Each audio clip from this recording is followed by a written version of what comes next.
Welcome to 2020, y'all. Happy New Year. So, announcements and highlights. I think it's news maybe since the last meeting is that Teddy is expecting a child and will very soon vanish from our midst for a little while. He'll be back eventually. I wish him great luck and happiness and all that. Practically speaking, for us, this may impact our ability to sign and release packages. It'll be great.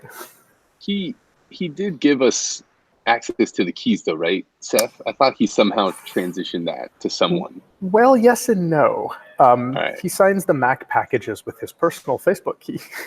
Yeah, and we don't have. Okay, so Ted is unavailable for all intent and purposes. If there is a need, like we absolutely have to get something signed and pushed, he's available for that kind of stuff. But having gone through parental leave myself, I would really love it if we can avoid bothering him. But I think we'll be okay, right? Like I think the release that we've got is pretty solid. Like I think we'll be all right.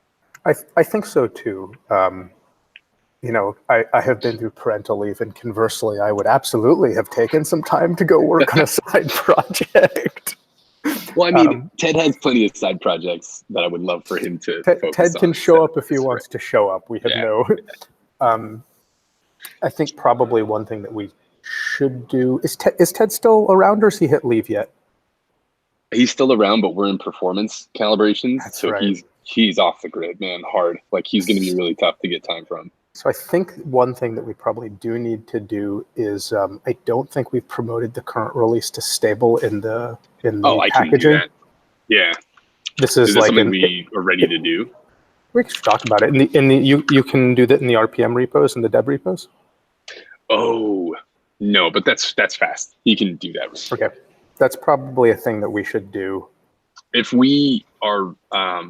if we decide we're good to go on that, I can take it as an action item today to ping him and have that toggled, because I think that's super quick. And I think the intent was that before he gets too bogged down with stuff and disappears, we would have a tagged stable release for, what is it, 4.1.2? I think 4.1.2, yeah. Yeah. Maybe we should talk about that. I think it's probably stable. It's like a really small update from 4.1.1. Anyone heard otherwise on that?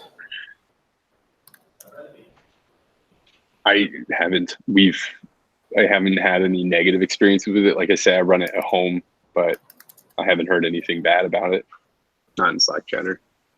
Yeah, I feel like we haven't seen anything. The reality is we'll push it live and then someone will say something, but yeah. Exactly. Yeah, of course. I was just double checking that I've actually pushed it out to some of our test hosts. I've got 4.1.2 running on a handful of Mac, Linux, and Windows machines, and it seems fine in our test environment too. Nice.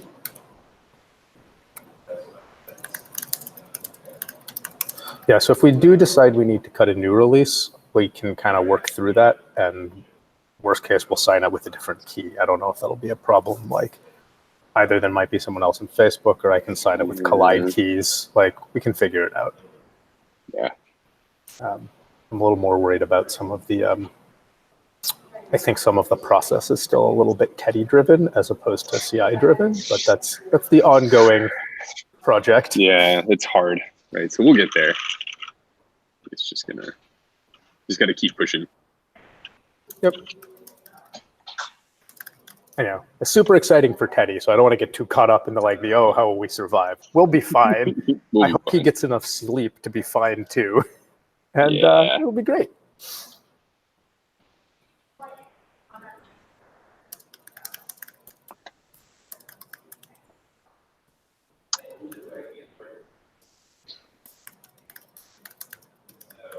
What was next on the agenda? Sorry, I'm just taking a note on this to-do item. Is push 4.1.2 to stable in the Linux repos. Yeah, well, and just everywhere too, right? It's still not tagged on the GitHub. Yeah, that's just a checky box. I can tag for GitHub. sure. Yeah. Well, we should. Shit, might be I tagged. don't even think I uploaded it to Chocolatey either. Chocolatey was down when I tried to upload Oh, 412 last. So Yeah. You'll upload I'll it? take it also as an action item to myself. I'll make sure that it's on. I have the package built and signed. Cool. That'd be awesome. I can do that today. Yeah. I can toggle GitHub. That's no big deal. So next up on our agenda item is PRs for discussion, and I see a couple of suggested discussion items. Yeah, I put both of those on there to monopolize time. The first one on there is a PR that actually a TrelloBits intern worked on. Introduces a new table that piggybacks on some of the current Chrome stuff that essentially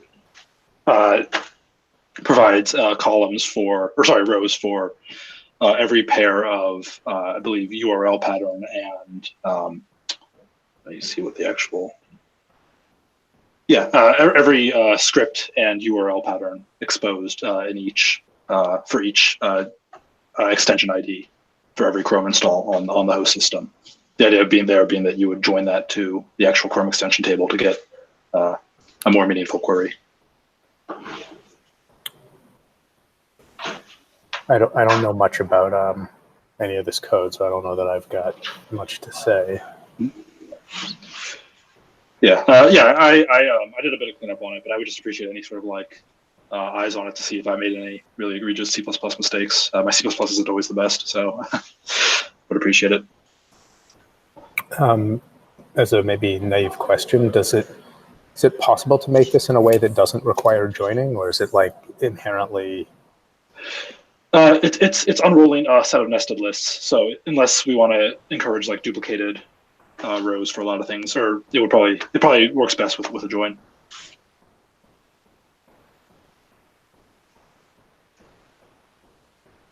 Okay, I guess maybe hopefully some people could look at it. Similarly, it looks like you stuck 6153 up. Yep. Yeah, and that one is just sort of a refinement PR for some of the string expansion behavior on some of the Windows tables. A lot of the Windows tables pull from registry keys or registry values, and those values in turn have literal environment strings in them, which Windows provides a set of routines for expanding. So I exposed some new utility functions for calling those Win32 routines, as well as added actual expansions for some of the tables. It seems super useful. I know we keep running into places where we need a little bit. I know Nick was also working on some things like that. So we had experienced it. I don't think I have anything in the actual works for it though. No, I don't know about this one. You were working on expansion routines for the date conversions. Oh, dude, yeah. Sorry, I still have that up, and I still need to get it shipped. The problem we hit. Oh, actually, I thought that did ship. The problem we hit with that was getting it working with Buck, and then having unit test support in Buck and CMake for that explicit thing. And inside of Buck, we hit this long trail of header imports that was just this rat's nest. That was why we haven't landed it yet. So I could ship it now. It just wouldn't have tests in Buck, which would be unfortunate. Does it have them in CMake? It had them in CMake, and they're working, everything is working fine in CMake. It was just the way that the libraries are structured in Buck, but so it wasn't. Sorry, go ahead. So Teddy was working on fixing that structural issue. And I don't think he finished or shipped it, but I might be wrong. No, I don't think he has yet, because this is going to be a pretty large change. We need to restructure how Buck is doing the library organization, and that's no small feat. So while I'm loath to not have tests in Buck, does it make sense for us to just accept that they're going to have to converge? I think, I can file it as a follow-up issue and bring it in later. I think it's okay for them to be a little divergent because there are other tests on the same library. It's just different functionality. But the tests are also in CMake, so they're always because of a specific game. Sorry. No, sure, they're still going to run. What I mean to say is, it's not like we don't have coverage in Buck. They're divergent, sure, but we still have some coverage. It's just not as thorough. So, I think I'll take it as this will be another follow-up for me that I'll just restructure that diff so we can get it shipped, because I'd like to see that landed. It'd be pretty useful. Yeah, I just always worry too when things like go on forever. Yeah, for real, it's kind of frustrating. And I can take a look at those 2 PRs, Woodruff, and give you a quick review because I'm familiar with the at least the browser extension table. Mhm. And yeah, the environment expansion utilities on Windows should be pretty straightforward. So I can get you a review for those soon. Awesome. Appreciate it. Yeah, man. Okay, I'm just taking About Bach, I had a question. It seems like there is a very specific way in Bach to import libraries to allow for reproducible builds. I was wondering if Facebook has any, even if it is not related to Osquery, if it has a project that makes use of this feature, so we can have a look at that code, maybe see if we can make a little more friendly toward this kind of library usage. Maybe I can try and take a look around. There's a lot of projects internally that use Buck a lot better than we do. I know for sure. There's a lot of people like associated with Oculus that use Buck with Windows native code, but like they're pretty disjointed from me and what I do. So like I've never really looked through that code base. I can try and take a look though and see, but if Teddy's already kind of like working his way through restructuring things, he might have already done this. I see. Just wondering, how does the libraries get imported inside Bach? Are you using binaries, or is it something similar to what we have right now, building from source? I don't know, man. I think it's similar to building from source. I know it is because we're not hosting third-party libraries anywhere. So like if I pull down a clean OS query and I Buck build it, it works. Like it doesn't have to go out and fetch any third-party libraries that are pre-built.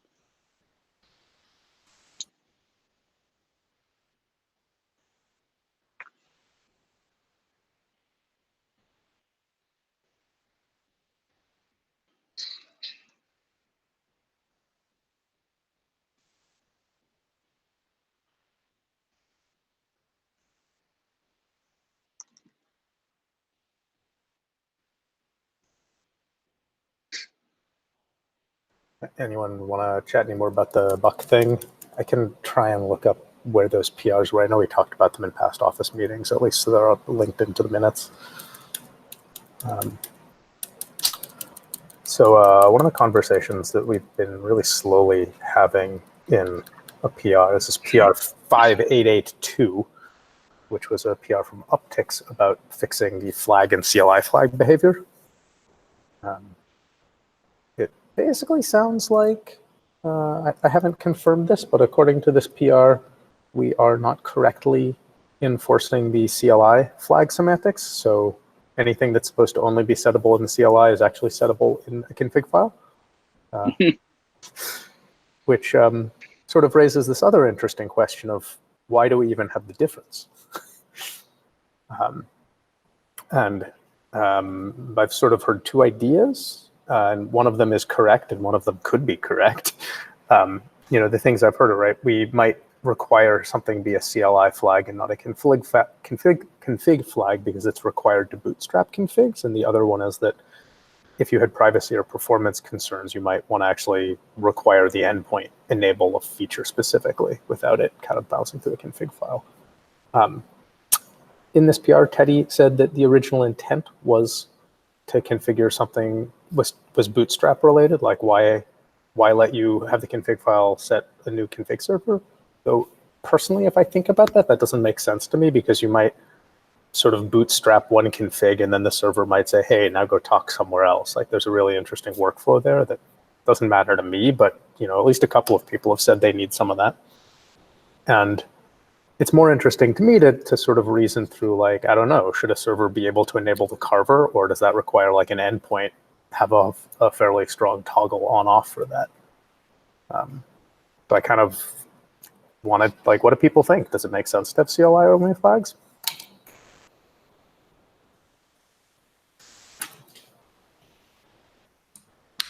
I think it does. For example, you just mentioned. Well, which one? For things like the carver? Yeah. it may have serious privacy implication to enable it without the user knowing. But then again, we also have other tables that may cause this kind of issue. So I don't know. Still, I'm in favor of things like a carver, keep it in a CLI flag. Sounds like a good idea. So I've always felt like this kind of falls in. This is like super subjective to your use cases and your infrastructure setup for Osquery. Like I think we should have the flexibility to have both options, because like I'll use as an example signed queries. We I think Mitchell a long time ago wrote an implementation to have queries signed and verifiable by the client. It was like, well, why would you ever want that? Like if you're in a situation where you can't trust your server infrastructure, you're in a really bad spot. But then we've gone the opposite direction of saying like, well, why do we need to have signed verification of query results on the endpoint? It's like, well, if you're in a situation where you can't trust your endpoints, you're in a bad spot. It's like, okay, well, based off of you and your company and your enterprise and how you're deploying Osquery, one of these two things might make more sense for you, right? Like maybe your server setup is really shit, but your endpoint game is super strong. So like maybe you want to make sure that you can configure your like, or maybe your company is very privacy free, right? Like, and you're very transparent with your employees. So the fact that you're having the carver enabled, you want it to be in the flags file. So that way everybody can see exactly what you're doing with Osquery at all times. That's just my 2 cents on it. Like, I don't think we should be in the business of saying like how you should use Osquery from an operational security perspective.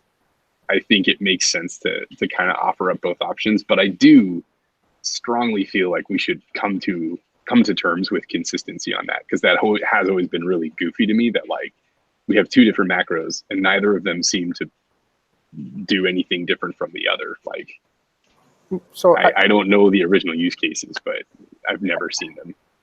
I half agree. And I agree that a lot of this seems to come down to like, what is your particular deployment and what are the choices that you as a site make? But we as Osquery have to decide, is Carver a CLI only flag or is it a flag? And even if we support both, like we have to decide for every one of these flags, which one are they? Yeah, sure. I don't disagree with that. I'm just saying like, I mean, I could see equal arguments for either or.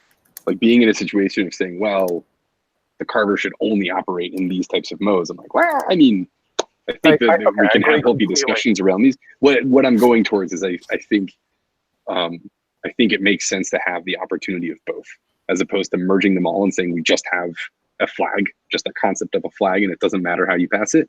I'm saying I think it makes sense to have the concept of something that could be a flag in the config file versus a flag that's only specifiable via the CLI. Like I think that makes sense to me. So if that makes sense, are there any flags that we think should be CLI only? Shell. What shell? Osquery d.exe-S or -- shell. That's one that like, why the hell would you ever put that? Yeah, like I do think that they're like, that's one. Well, it's not a flag though. That's like a fundamental mode change. Yeah, it's still treated. I think it's still treated as a flag. Like it's still read in. I don't have to go and look. I don't know. I mean, like check config also, right? Check config, absolutely. Or like anything to do with debugging. So dumping the database. Dumping the database is something that I've used quite a bit, but that's something like, why would you ever have that in your flag file? Pretty much just anything. To me, like it makes sense for anything debugging, verbosity, debugging, pretty modes, how you're putting your output, all of that stuff. Like make that CLI only. Yeah, I mean, are you advocating that basically we take all of the enable, disable functionality, the carver, et cetera, and shove it into the flag? And, basically, well, one, I think we should fix flag and CLI flag. Like if there's a bug, and we should fix it. And then we should maybe call almost everything a flag and be done with it. It might be a good starting point. Start with everything as a flag. And then we could have a RFC about what things should be CLI flags. That might be a way to approach it, at least.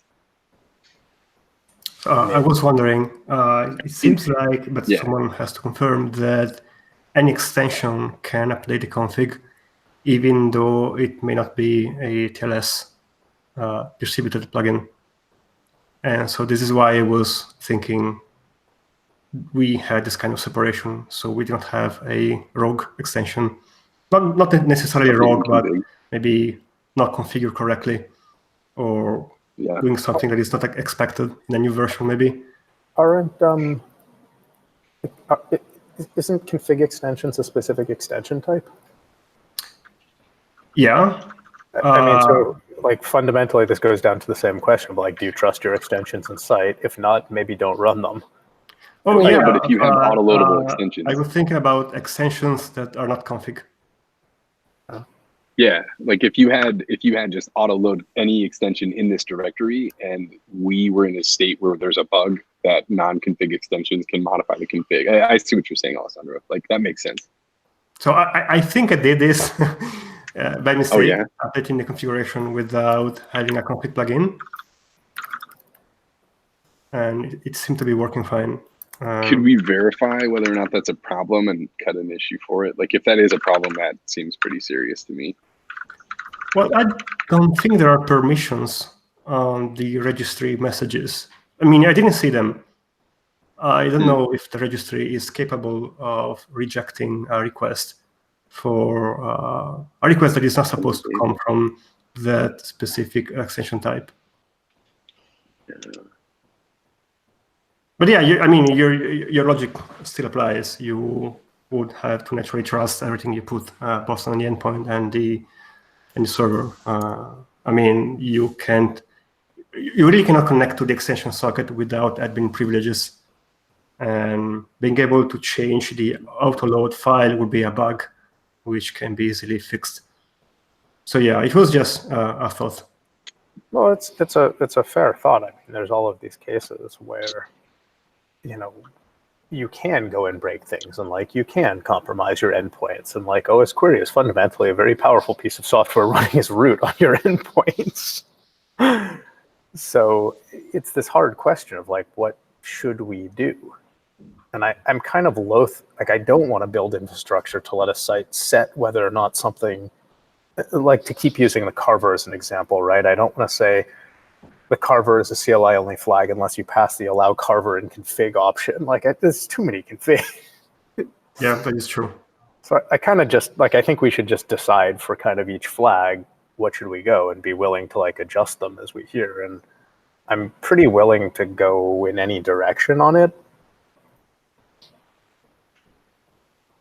Yeah, I don't know. Although I seem to recall some people hating the CURL table quite a lot, to the point that they wanted to disable this for good with no way of turning this back on. Unless the configuration was updated, of course. You've got disabled tables. Yeah, true.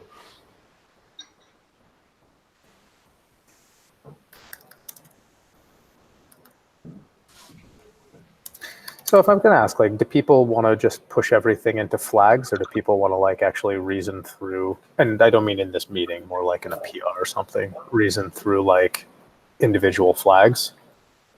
Like, you know, show of hands, like who wants to just push everything into flags? I don't know how to answer right now, but I think it is a good idea to think about it. Okay, so, well, we can maybe keep this conversation in 5.8.2. The thing I think I'm writing into our minutes here is like, it seems like there's consensus to keep both options, but much less consensus about whether anything is CLI flag only. Yeah.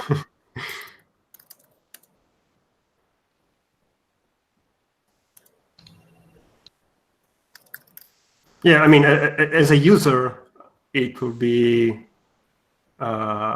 less confusing to have both options work both ways. I think as a user, it's fine as long as there's a clear story to tell about it. Okay, well, sounds like nothing else on that one right now.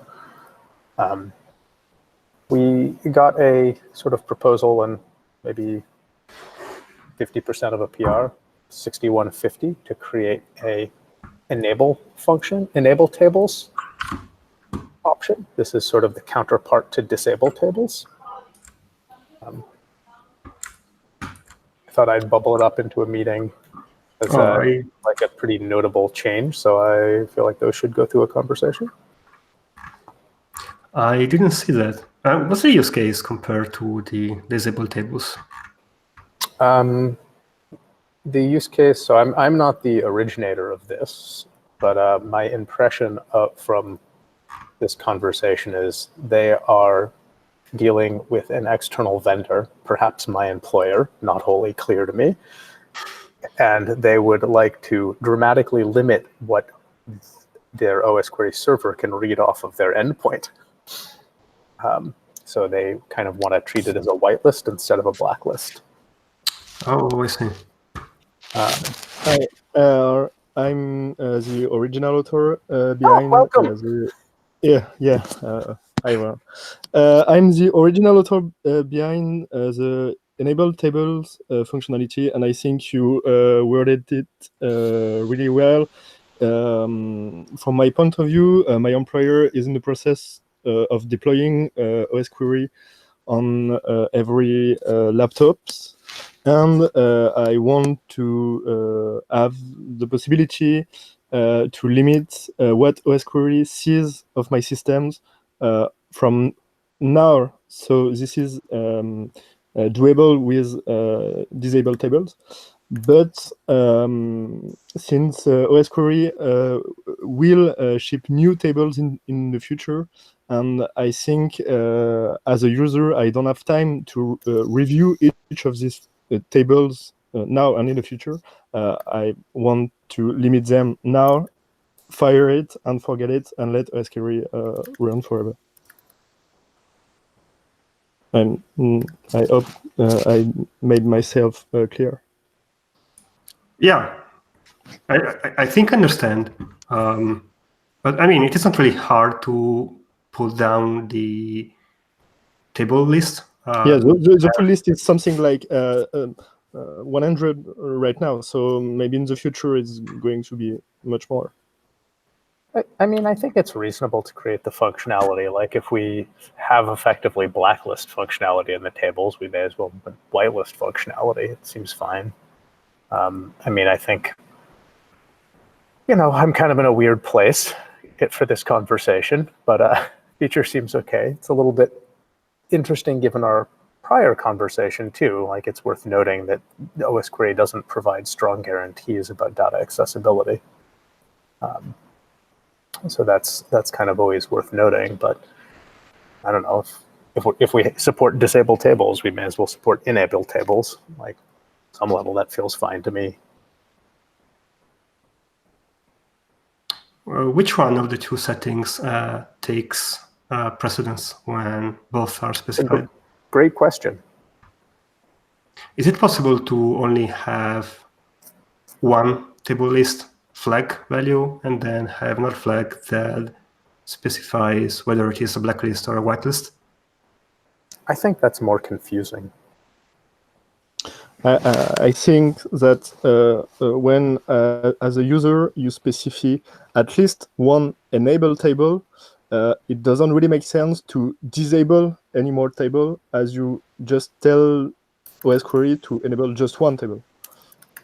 So in which use case would you use both flags? Well, there may be issues with specific tables. For example, you may be running on another Windows version that may cause issues when, for example, querying the Intel management interface table, and you may want to disable it. So I'm not sure how many people use this for privacy purposes, but I can see the blacklist being used for stability, or maybe disabling tables that may cause issues on this particular environment where Osquery is running on. So if you say it that way, I mean, I feel like the blacklist takes precedence, right? If you have a sort of like the whitelist defaults to star and the blacklist defaults to nil, and if you whitelist tables A, B, and C, and then you blacklist tables B, then ultimately you get tables A and C. Yeah, makes sense.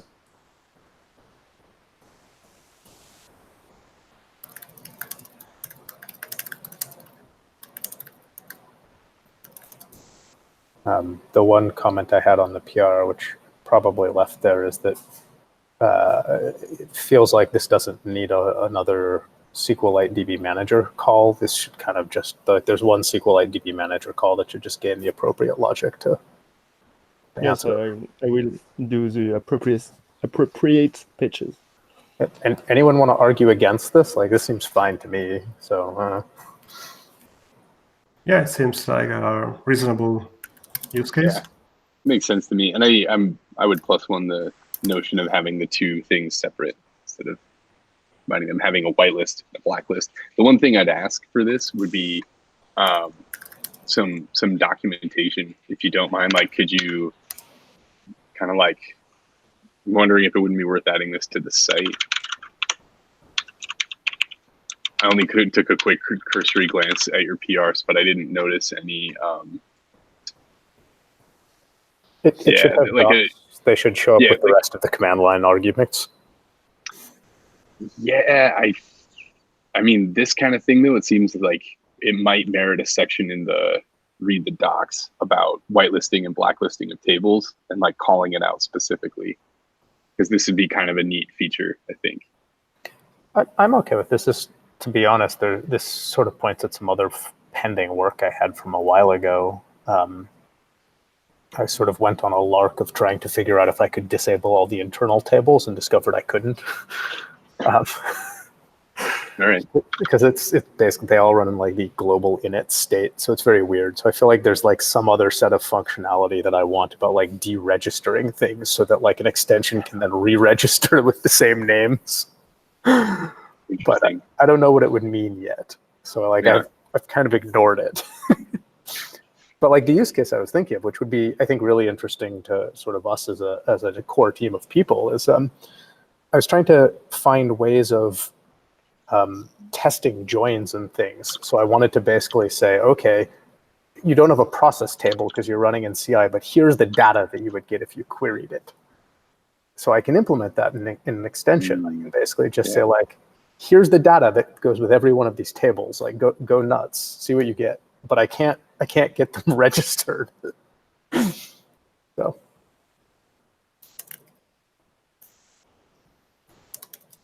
Yeah, I don't think it was easy to unregister the tables until recently with SQLite 3 something. So we could maybe look into it now. Though some tables cannot be disabled. For example, the processes table is used by the init to check which child process it should focus on when doing the watcher thing. I'm not sure there is an error message if we disable this. Maybe Osquery just explodes. I mean, you break it, you bought it.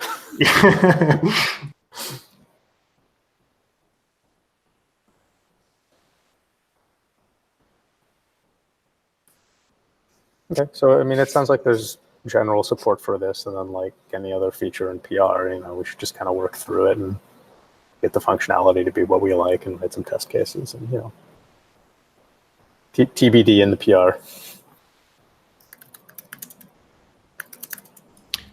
Oh, I noticed that you didn't sign the CLA. Was it not working, or you still have to sign it? Because sometimes we have some issues. So if you I just didn't look at it at all. But yes, since we discussed of the functionality, I will sign the SLA. But I have troubles with the Windows build, but I think it's not the right time to discuss about it now. I will just put messages on the pull request. Okay. We also had some issues with the CLI, so we may just try to restart it if it is caused by something else than the code. Right.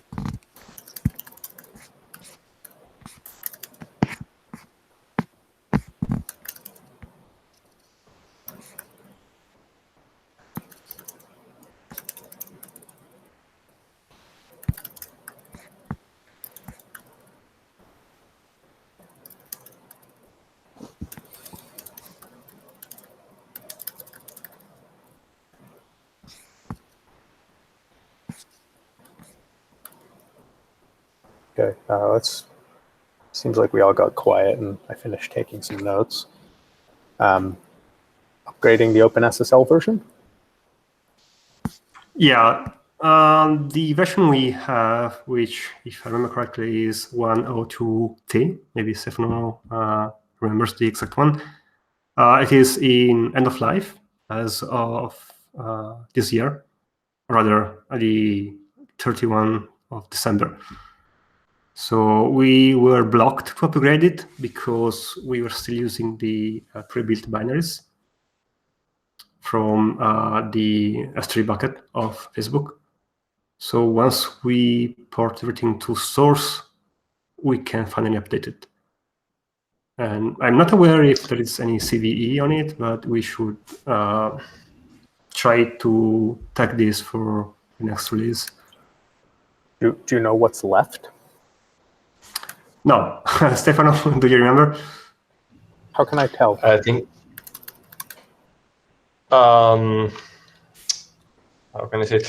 You have to cross-reference. You have to see what files are already, what CMake files are already inside the library's CMake source migration folder modules. So it's not immediate. You have to look at the main CMake list and see the list with all the libraries Windows requires. There's each library is marked as required to be on a Windows. And then you have to take that list and match it with the list of files inside the library's CMake source migration modules and see what's missing. But in short, I checked last time. Sorry? You said Windows. I said Windows because I think it's Windows that's the only one that's I don't recall now. I think Windows has a couple of libraries, I recall. I said Windows because I checked Windows last time. I don't recall if macOS is done. So, yeah. In any case, let me... I put something in the chat. So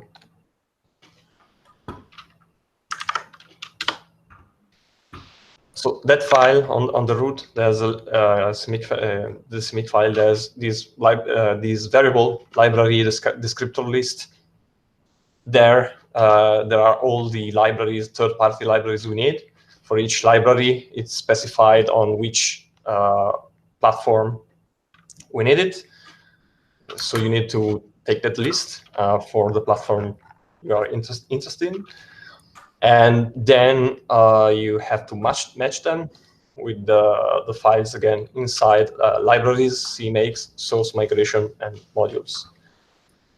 The find something.cmakes that are missing are the libraries that need to be ported.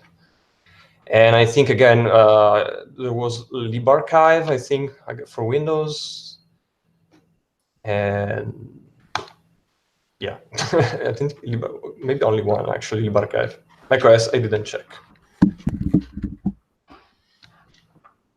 But there's also the question with, I think this Teddy mentioned last time, I think between OpenSSL 1.0.2 and 1.1.0 or 1.1.1 changed something in the compatibility in the APIs. So we might have also to update third-party libraries.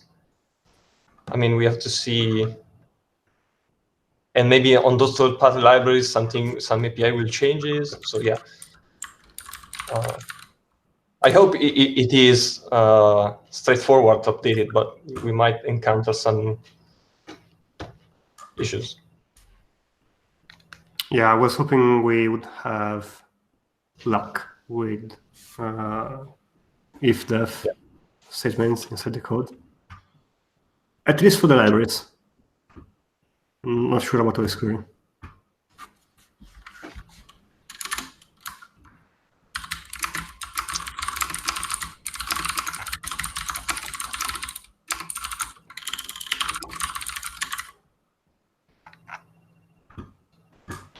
maybe another thing we could do is just change the bucket URL and see what breaks during a build.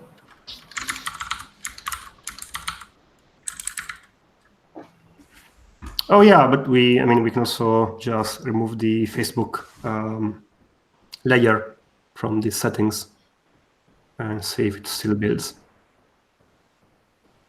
Yeah, it feels like that's a thing we should, I don't know, maybe just get on top of.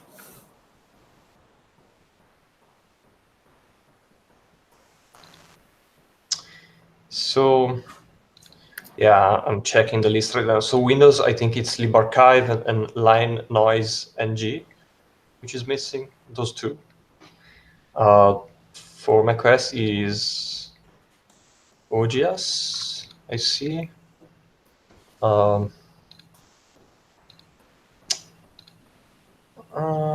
POPT, so that's two. OGS is fun to build.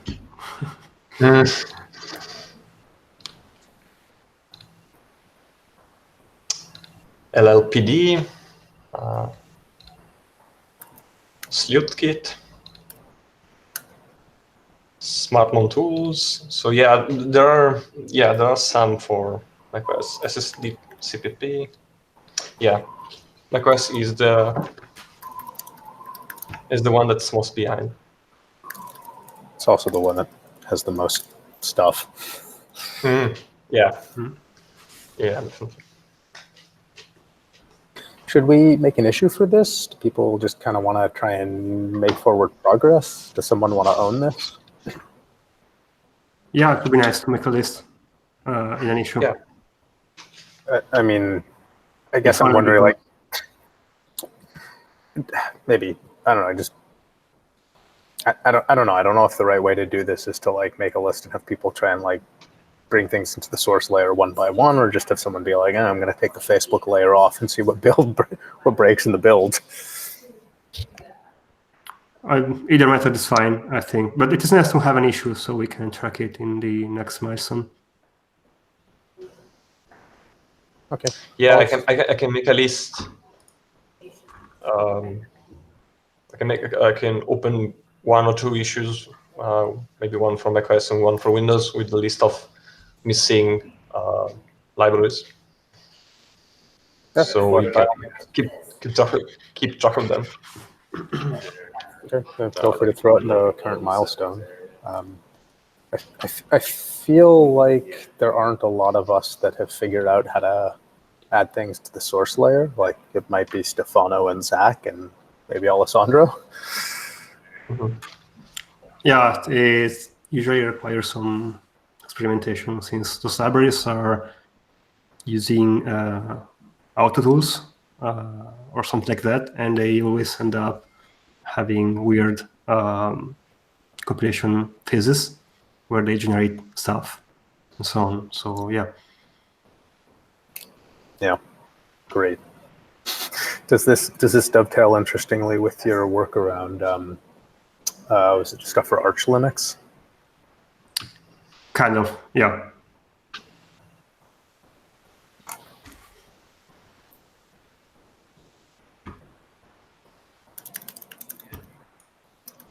Yeah, speaking about Arch Linux, the biggest issue there is that we are not allowed to use libc++ because it is not present the way we need it inside the repository.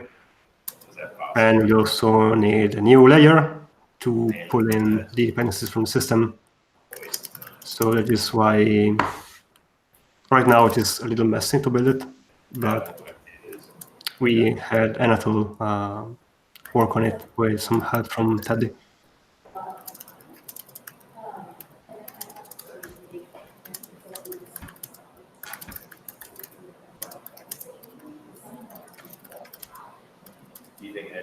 So yeah, there are some things interesting to merge, like a couple of fixes I made on CMake. I mean, anything that's mergeable should get merged.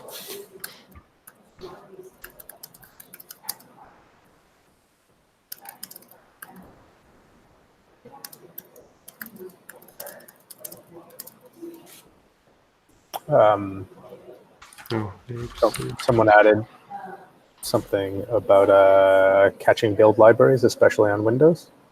Yeah, I did. Caching. Yeah. Oh, okay. We have to find a way to solve this issue, because otherwise Windows developers will never have much fun building Osquery. I mostly use Linux, and I didn't notice how bad it was, the build time on Windows, until very recently when I tried again. It's pretty bad right now. Especially if you forget to define the version to a fixed value, which happens to me sometimes, and you just commit something or change a file and you have to rebuild everything. So I feel like there's kind of two ways I see this could go. One of them is to set up set up an artifact store equivalent to S3, where we keep build artifacts, and then like you could build them all from source, or you could build them off of the Osquery artifact layer. And I imagine most Windows people wouldn't build from source most of the time. Probably no one would build from source most of the time, but it would be there. And the other way is to figure out whether or not any of the CC cache equivalents for Windows are worth looking at, or if they're all trash. Stefano has had quite some fun with this, and maybe you can talk about it.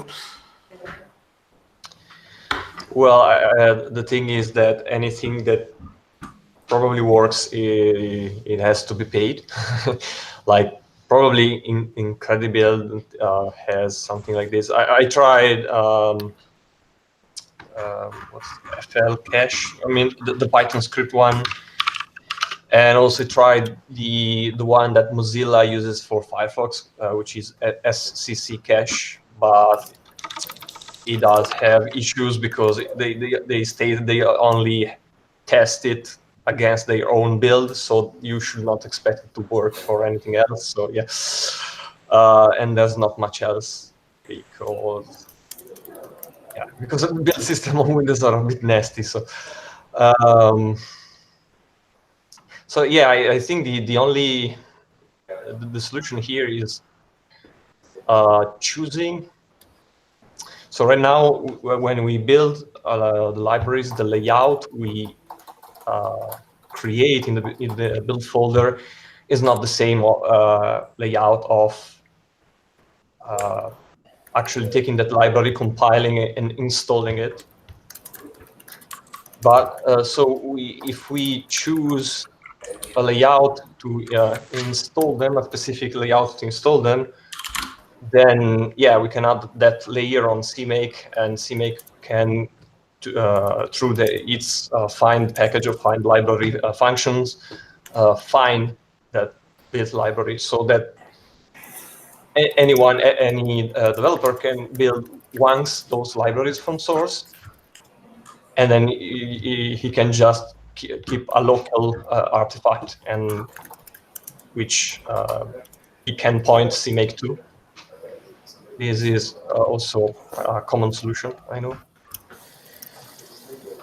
Because part of the problem is also where if we want to, Osquery want to provide those build libraries, where we keep them. That question is still open.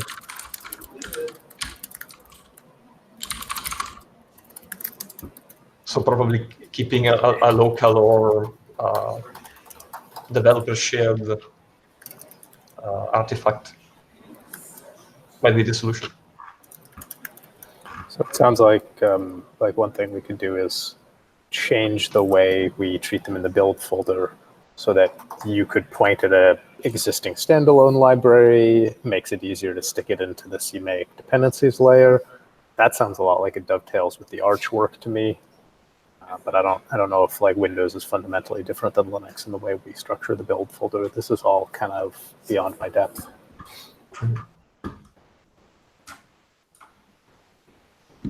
Well, it should be the same, the structure of the directory. I mean, we should try to have it work the same. I mean, the thing is, do we think that because we could say you can just zip, since all the libraries artifacts are actually below a specific hierarchy of directories, you can say, can we right now say we zip that folder? You can zip that folder and move it and zip it somewhere else and point CMake to it. That's the idea. I think that's not partially possible because we still, most of the headers we require are in the source folder actually.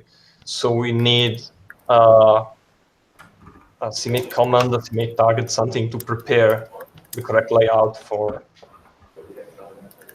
that kind of exporting that library to a zip folder. So how hard would it be to restructure the way they get built to better support that? I mean, I don't think it's hard.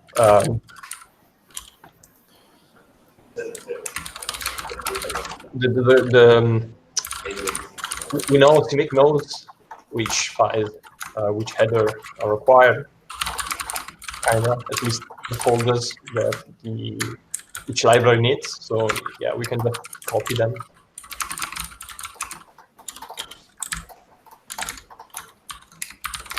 Well, I don't know. It sounds like the thing you're saying is that for caching build libraries, we have to restructure the way we do it so people can point to that existing install, or we can use our source layer. That feels like the simplest path.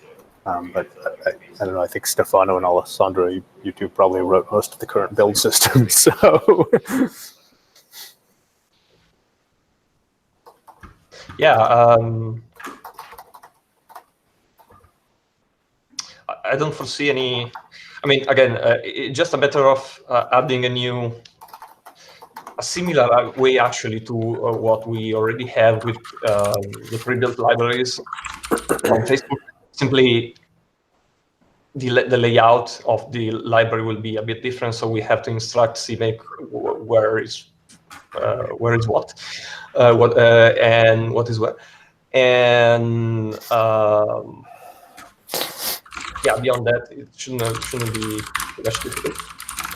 It's just that the source layer expects a different layout. Some files to be in the source folder, some files to be in the build folder, and it expects to build. So, yeah.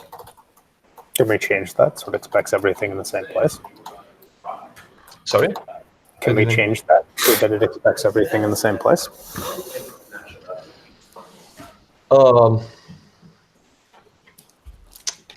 So yeah, copying everything.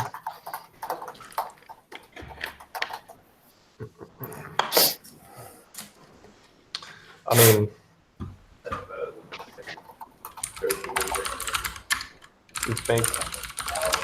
yeah, it might work. Yeah, I mean, I'm thinking if we are getting something out of it, but yeah. Probably we can insert a logic switch inside the code we already have.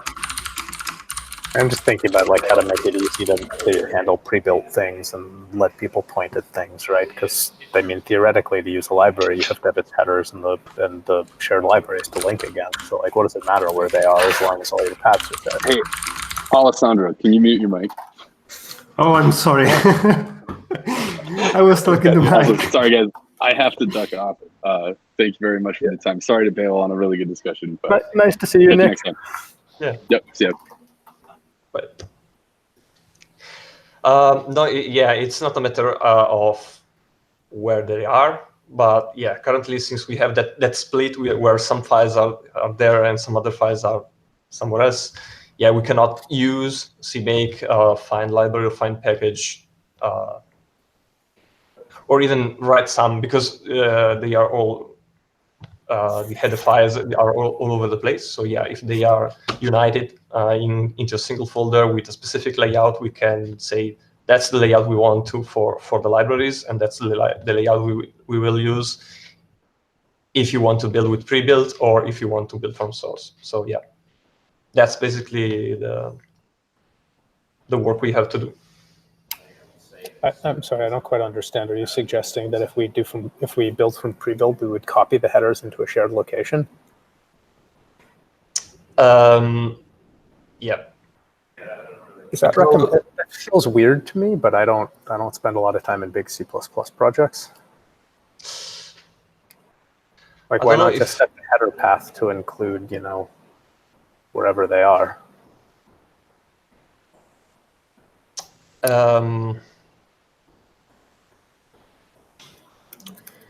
Because, yeah, I see. Yeah, no, I mean, the problem with that is that you have, if you want to have the user point CMake to a folder and say, please look there to find the libraries and headers for that library, you have to have them all together. You cannot specify single headers and say that specific header for that library is in that folder, that other specific header. I mean, you can, but you will have to have a huge... I guess I was imagining it differently, and this is really actually a good conversation, because I don't know, I don't maintain large C++ projects, right? Is that I'd sort of imagine, I think there's value in being able to treat each of these independently, and to achieve that, I imagine something where you might say, this library, take this zip, it comes from this zip file, right? You don't zip this file into some known location or some given location, and CMake would basically say, oh, to get libagius, here's its header, here's its thing. And each of these can live in its own place, because I don't ever think I'm not sure there's ever a point to saying, oh, look for everything in this one location, other than maybe system libraries. I don't know that I ever want to say, here's an entire stack of 100 dependencies in one directory versus, it's the CMake thing you pointed at earlier, right? Where, where's that line 89? Mm-hmm. Right, or not there. It's wherever we define what the layers are, right? I could imagine saying, oh, I need to look for OpenSSL. Well, is there a zip file for OpenSSL? If so, I'll unzip it into an OpenSSL directory and set the paths for that. So, okay, I see. Let me understand if I understood it right. Let me ask if I understood it right. You said basically how it is with configure scripts, where you can specify for each library its folder. So you say OpenSSL folder is there, libxml folder is somewhere else, etc. Okay, if that's okay. Yeah, this is not present currently because we use a common root folder for all the libraries and say from here and down you will find all the libraries. Yeah, we can change CMake to actually generate an option for each library, third-party library we have, so that you can specify them and say, okay, OpenSSL is here, libxml is there, etc. I don't. Does it even make sense? Yeah, in fact, I was asking, it does make sense. I mean, does it make sense? Because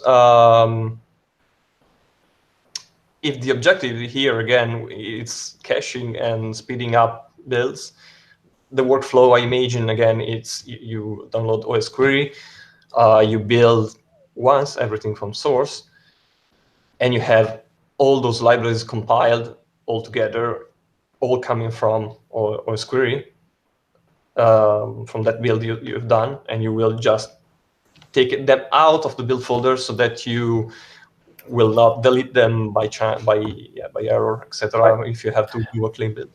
I mean, to be honest, I think that workflow is going to push away developers, right? Because imagine someone who's maybe a Windows developer, but not a really intense Osquery developer who has a couple of one-line fixes into Osquery and they want to test it, or maybe wants to mock out a new table. I don't think they want to build the entire source tree, right? They would be much happier if they could just basically pull from a precompiled list, right? Like the Facebook S3 bucket or, an Osquery S3 bucket. So like what would it take for us to enable that? I mean, I think that we have to have a place to store them. I was considering it just because we don't have a place to store them. That's the main issue, really, because I will make you a GCS bucket. Okay.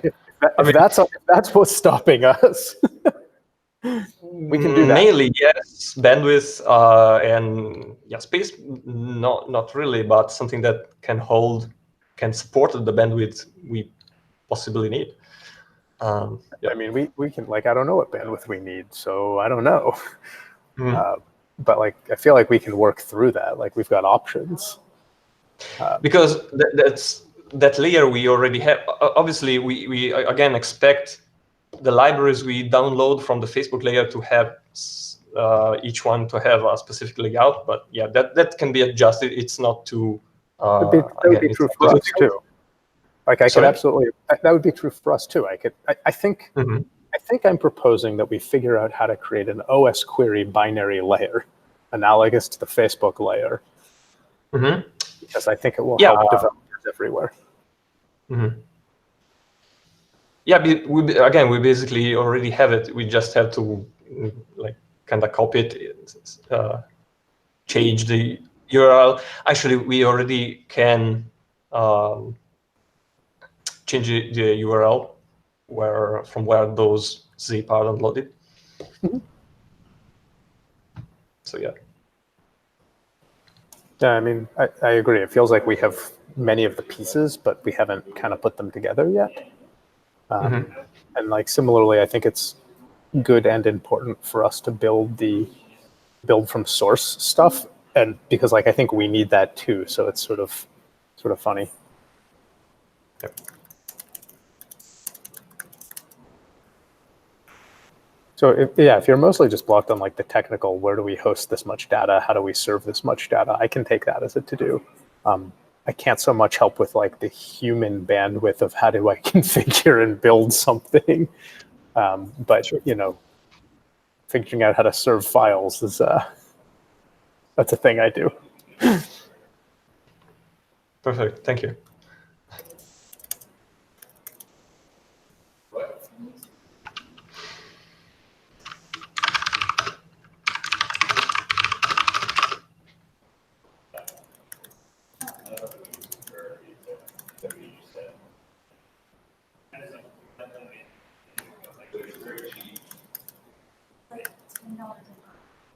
Okay, anyone have anything else on this build library issue?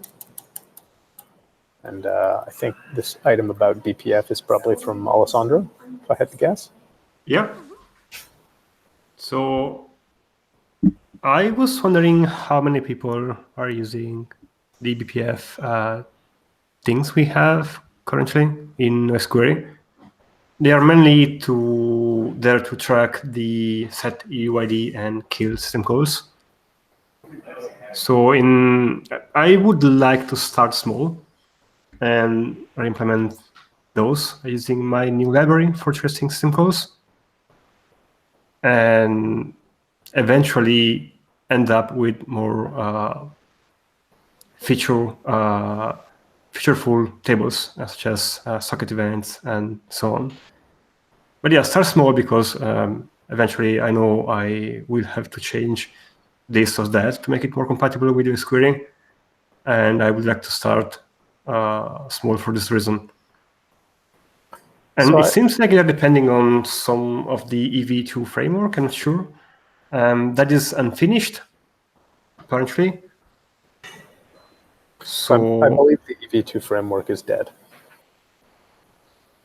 Yeah, for now. I mean, we still have the pull request open. I'm not sure if who was working on it. If we can ping them again. I believe this came up in an office hours, and I think Facebook is not currently working on that. Oh, I see. I might be wrong. Like, Teddy or Thor might remember, but I think My recollection is dead and gone. So the question then is, where would you store those two system call events? I maybe have a different question. So in the distant past, talking about BPF stuff, what is our goal? Is our goal to use it as a processing framework to replace audit D? Is our goal to expose it to sites via something like the ATC configuration? Like, would we let people basically create tables via BPF things at runtime? Kind of like, what's our intent with BPF? Yeah, so I think that your suggestion to go the ATC way is really cool. And it is what I would like to eventually end up with. It would be also nice to somehow implement the audit tables we have with the BPF, mainly because audit is really heavy on the system resources. Though this is not exactly straightforward, as audit, even though it is heavy, does provide quite a bit of information that if we want to replicate with eBPF, it means we would have to trace quite a lot more of things.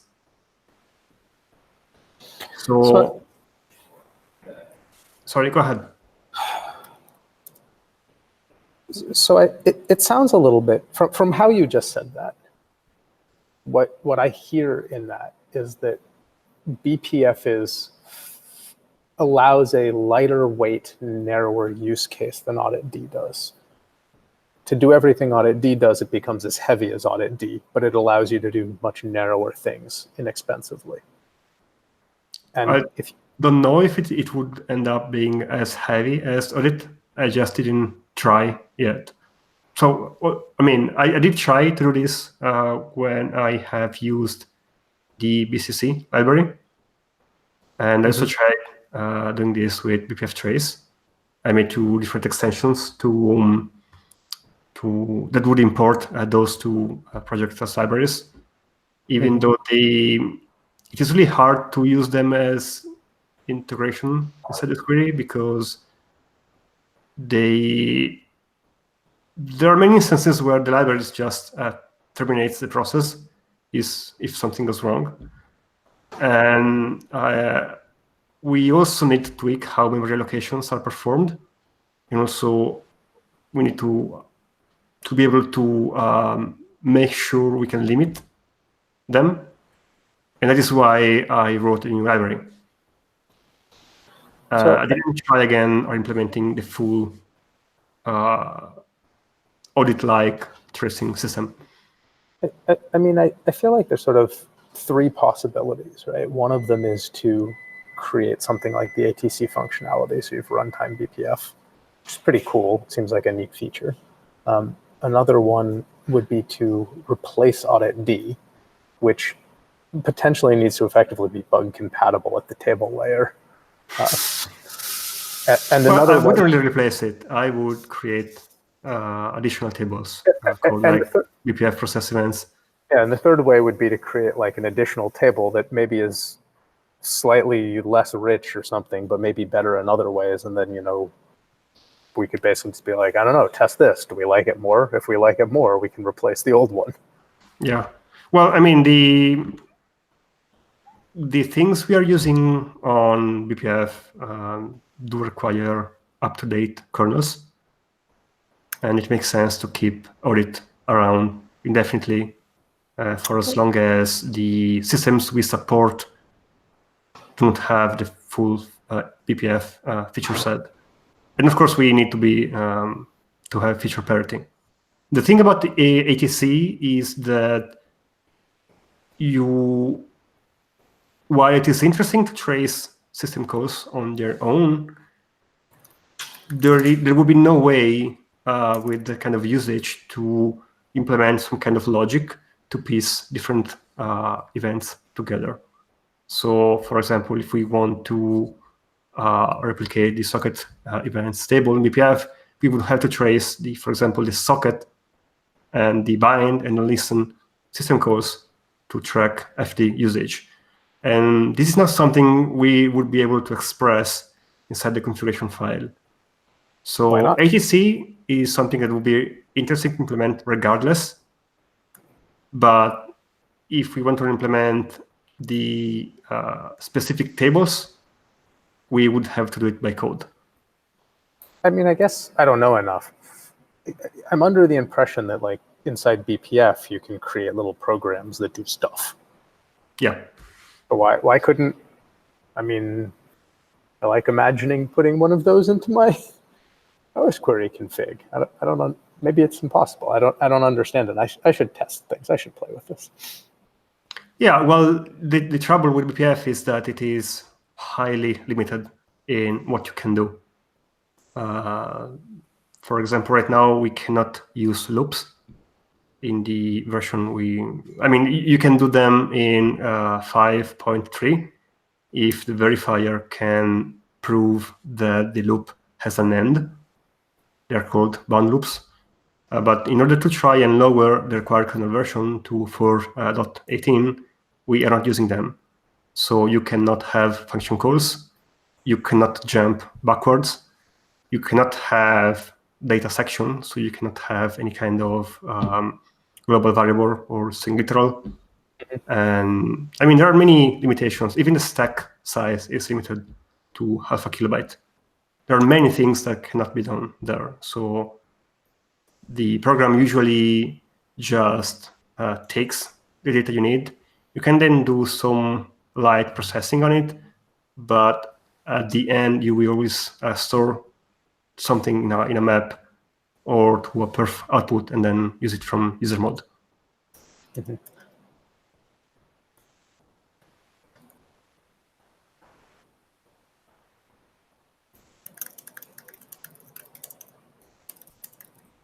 Sorry, just taking some notes. Yeah.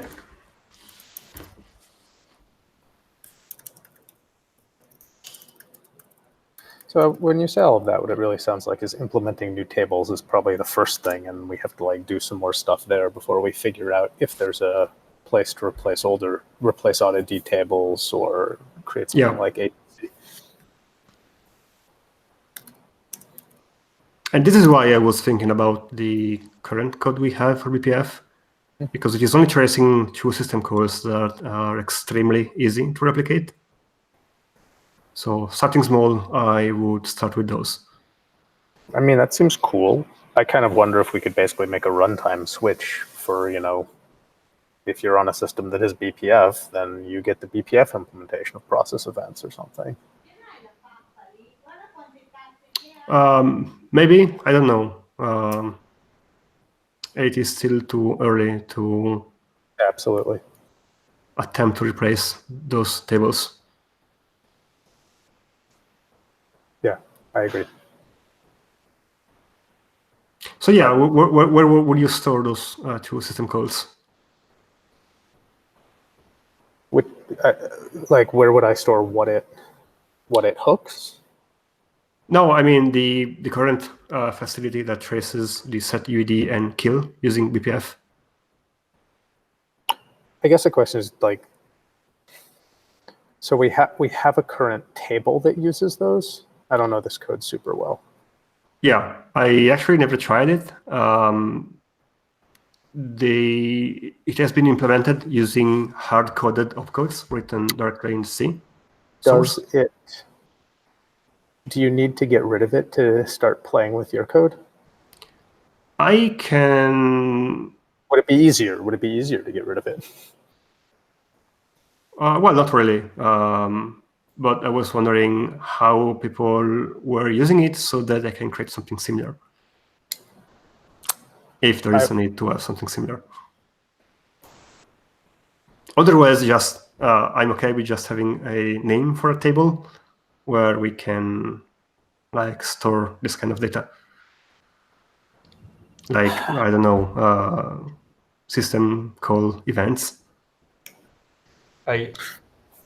To be fair, I would also ask, I think this is something we eventually have to ask to Teddy if he knows something, but if we can I mean, if they are using it at all, if we need it, if we can just take it out, because I think it's again something that's half implemented, and also we cannot reliably run tests on the CI. Well, that's partially the let's say test infrastructure, the general test infrastructure fault, because those tests particularly has to be run with root, otherwise you cannot test them properly or test them.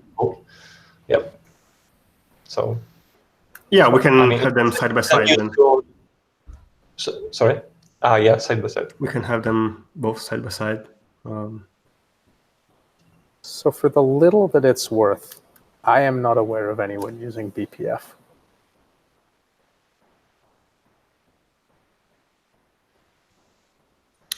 Okay, so how about we make something like we have this system call events table, So and then sorry, with I'm a switch skipping we up enable. PRs quickly.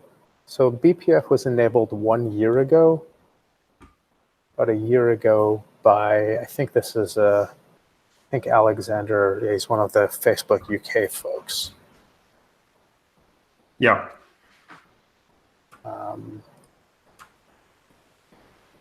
So it hasn't really been around for very long, right? It was never released in a stable version prior to 4. Right, because I think this would have been after the experimental freeze. So if it's used anywhere, it's going to be inside Facebook. And to be honest, it's probably used inside Facebook because they wouldn't have gone through the effort of implementing it if they didn't want it. Yeah.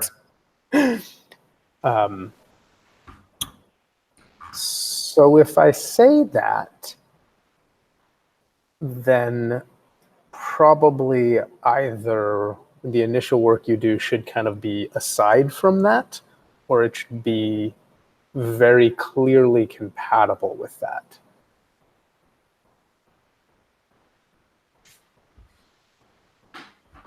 So what do you think about the system call events table? What do we have today? Is there a system call events table? I feel I'm a little lost. No, I mean, I don't know how this data is presented yet. I will check after the meeting. But I was proposing then to create a new table named system call events that gets populated with syscalls enabled from a command line switch from a CLI flag or configuration whatever configuration flag. Yeah. I mean, that seems fine. Like, broadly speaking, that seems like a valuable tool, right? Of like, I don't know if anyone would enable it or use it, but it seems like a good way to kind of test the waters a little bit of being like, here, you can hook system calls. Do we like this? Do we not like this? And then, maybe other things are to think about. Is there a specific table that we could look at building? And like, what would that table look like? Yeah. Once upon a time, I wanted to build a BPF table that would like monitor all outbound DNS queries. Right, like that's kind of a common example BPF program. Yeah. That would be interesting, but like I don't like. Why start with that? That doesn't make sense. There are many things we can do with that. So it is not yet implemented in the library, but with uprobes, you can hook any library C function system-wide. And I believe you can do many things with this, like get host address. Yeah. So just skimming very quickly, I don't know that there are any tables that use this stuff, which kind of makes me wonder if like to the extent they're using it, it's in an extension somewhere.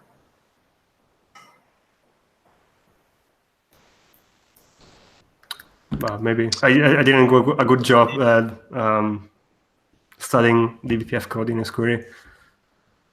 I mean, I don't see any spec files in the PR, and I don't see any, like, if I look in the source code, I mostly see utility functions. Yeah, no, it was still in an experimental stage, so they probably have internally something that's newer. The question is also, does it look the same as the one we have? So they may not even have used it. They're like, who knows? Yeah. Yeah, to be fair, my question earlier, it was just to, I'm not saying since this half done it is bad per se, I'm just asking, do we want to have something that we don't know if it's used and we have to possibly maintain it somehow? I'm wholly in favor of only having one thing. I just think it has to be like we add this thing and then we remove that thing. Yeah. But I also like some of this is, yeah, I don't know. It feels like a little bit of a, if this is fundamentally, if the thing that we have today is primarily a utility for extensions to use, is that something similar? Like, could you? I don't even know. I don't even know. And I don't know. I don't know. I think we can wait for. I mean, yeah, we can wait for Teddy whenever he has time, and we can ask him if he's against. I mean, if in general thinks that and knows that there's a use for that code.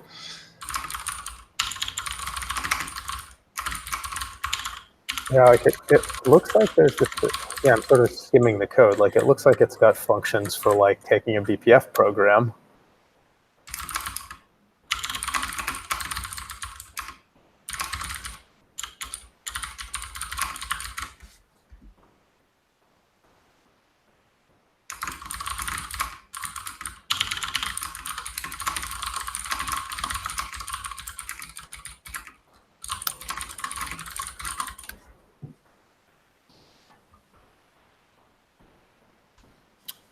And there's this whole tracing. What is this tracing stuff? This calls tracing. Oh, I see. Okay.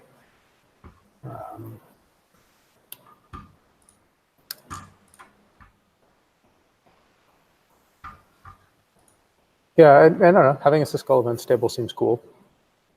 And replacing stuff seems cool. And having functionality seems cool.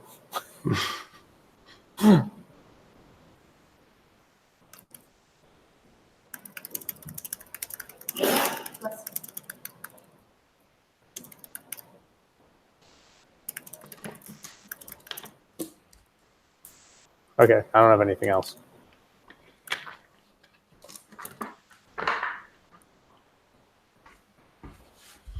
And I think everyone else left. Yeah. I have to leave now in a minute, so I can go to another meeting too.